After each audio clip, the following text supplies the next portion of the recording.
Talk about what Jesus says in Matthew 5:17 to 19 during the Sermon on the Mount. I'm just going to go ahead and read it. Matthew 5:17 to 19. Don't think I came to abolish the law or the prophets. I did not come to abolish, but to fulfill. For truly I tell you, until heaven and earth pass away, not the smallest letter or one stroke of the letter will pass away from the law, until all things are accomplished. Therefore, whoever breaks one of the least of these commands and teaches others to do the same will be called least in the kingdom of God, of heaven. But whoever does and teaches these commands will be called great in the kingdom of heaven. So I want to focus on 17, verse 17, for just a moment. Don't think, this is Messiah talking, Yeshua, Jesus Christ. Don't think that I came to abolish the law or the prophets. I did not come to abolish, but to fulfill.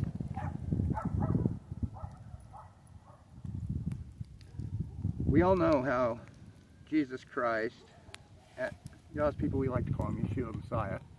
That's how his name would be read in Hebrew. He led a sinless life. Because of this sinless life, Yeshua Messiah fulfilled the law perfectly. That part is finished. So I'm going to go ahead and read verse 18.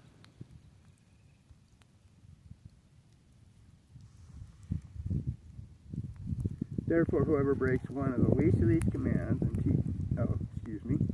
for truly I tell you, until heaven and earth pass away, not the smallest letter, or one stroke of the letter will pass away from the law until all are accomplished. So, Yeshua's flat out saying the law is not changing. And he didn't change the law. He came and spoke his Father's law. Something that's important in 17 that, a lot of times I see the law, and I want to stand up for the law because Yeshua stood up for the law. And I overlooked that he is going to also fulfill the prophets. We've all heard and believed the prophecies of his unique birth, his life, inheritance, his obedience unto death, resulting in the Most High Elohim causing the Messiah to be resurrected, and then ultimately ascending to the right hand of that same Elohim, Yehovah.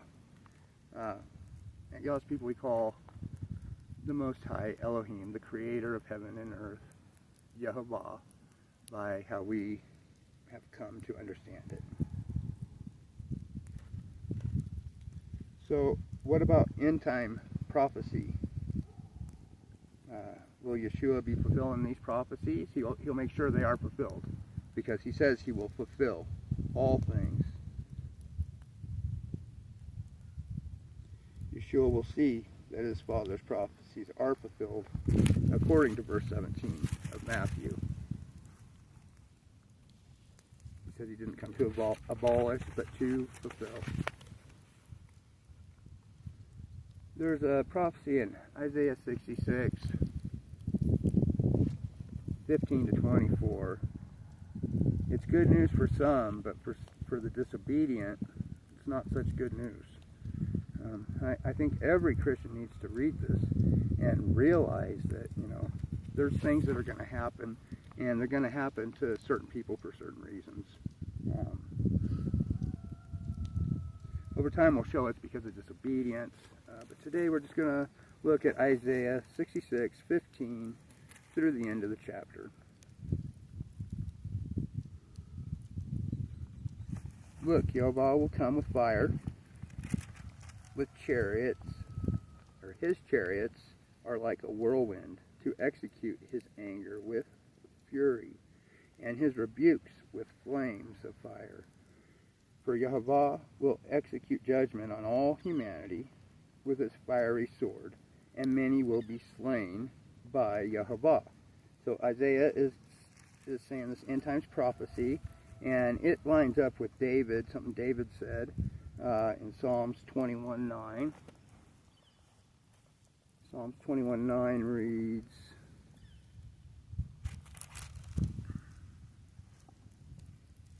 excuse me.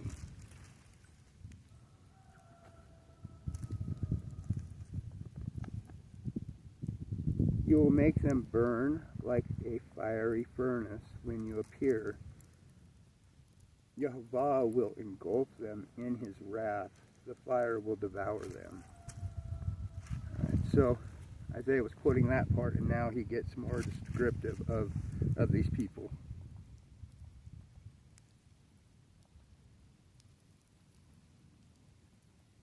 Those who dedicate and purify themselves to enter the groves, following their leader, eating meat from pigs. So this is like pork chops, bacon, pig skins, whatever,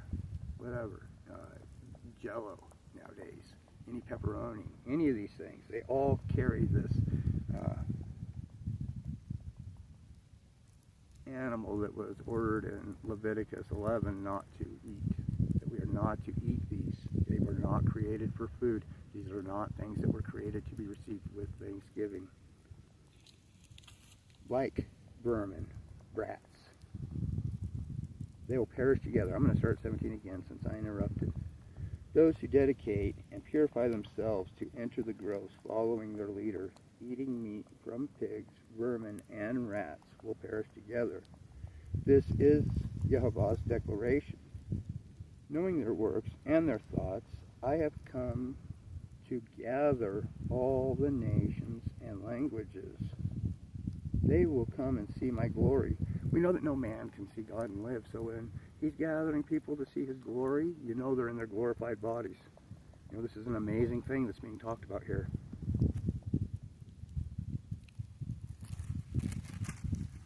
I will establish a sign among them, and I will send survivors from them to the nations, to Tarshish, Put, Lud, who are archers, to Bel, Javan, and the coasts and islands far away, who have not heard about me or seen my glory, and they will proclaim my glory among the nations. They will bring all your brothers from all the nations as a gift to Yehovah on horses and chariots, in litters and on mules and camels, to my holy mountain Jerusalem, says Yehovah. Just as the Israelites bring an offering in a clean vessel to the house of Yehovah, I will also take some of them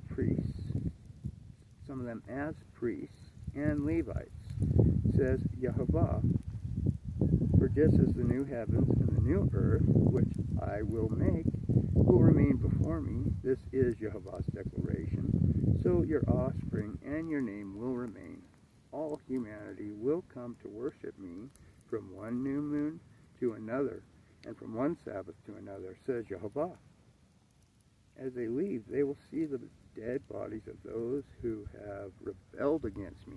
This is the disobedient that says, oh, I don't need to do what God says, because I think it's this way now. My preacher or pastor said, we don't need to keep Sabbath.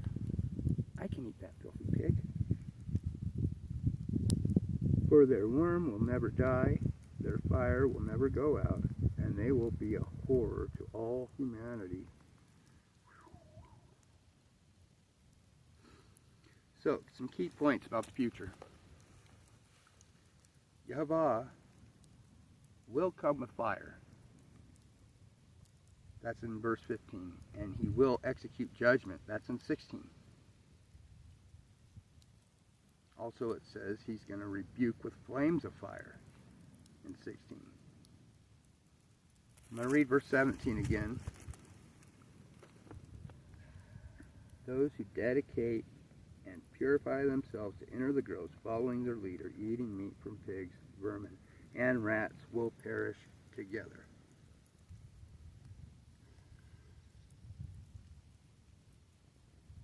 These are people that purify themselves by a leader. They don't purify themselves by the word of Yehovah, which sanctifies us, sets us apart. It teaches us how to live as God's people. This is our calling as his children, to find out how he wants us to live and live that way. It's not hard. It's not a yoke. It's not a burden. It's a way of life. It's a lifestyle he's put forth for us. I always wished there was an instruction manual when I was younger that I could just go read. And it was right here the whole time. This is how you live.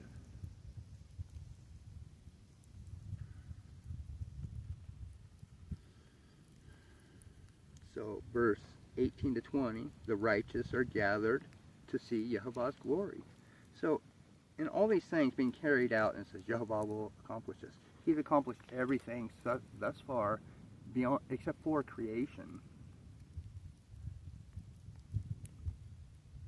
through prophets, angels, messengers, and his son. So when we see Yehovah's glory, we know from Hebrews that he is the exact reflection of Yehovah's glory. So we will see his glory through his son, definitely.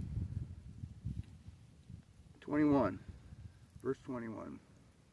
Some will be taken for priests and Levites. They are those that brought Yehovah a clean offering with their lives. They lived to the best of their ability the law of Yehovah. And their brothers who loved them, who were practicing neighborly love, would help them when they saw them falling short and help pick them up and get them back on the straight path. The path that is in our word. The commandments. Living holy lives.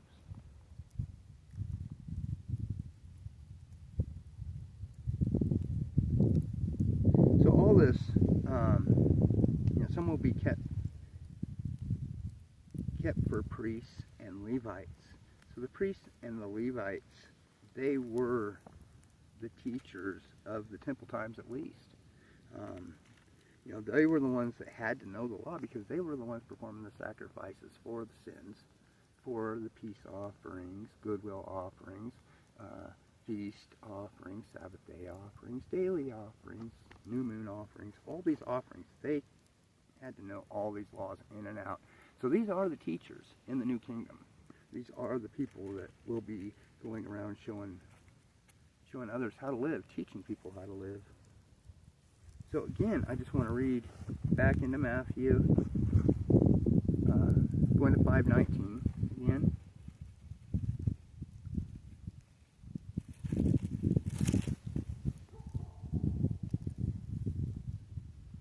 Therefore, whoever breaks one of the least of these commands and teaches others to do the same will be called least in the kingdom of heaven. But whoever does and teaches these commands will be called great in the kingdom of heaven. So, whoever does and teaches these commands will be called great in the kingdom of heaven. Some of these will be kept for priests and Levites. They're the people that kept the commands of Yehovah.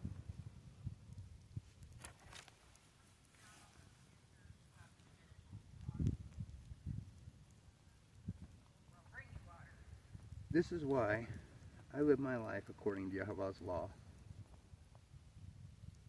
eating as instructed, keeping the Sabbath, which is the fourth commandment that is dismissed by the church, told we don't need to follow anymore. Yeshua clearly says, I did not come to change, I did not come to abolish, but to fulfill. He kept Sabbath, and we are to imitate our Messiah. 1 Corinthians 11:1, Paul says, imitate me as I imitate Christ. Paul kept Sabbath, and we are called to keep Sabbath.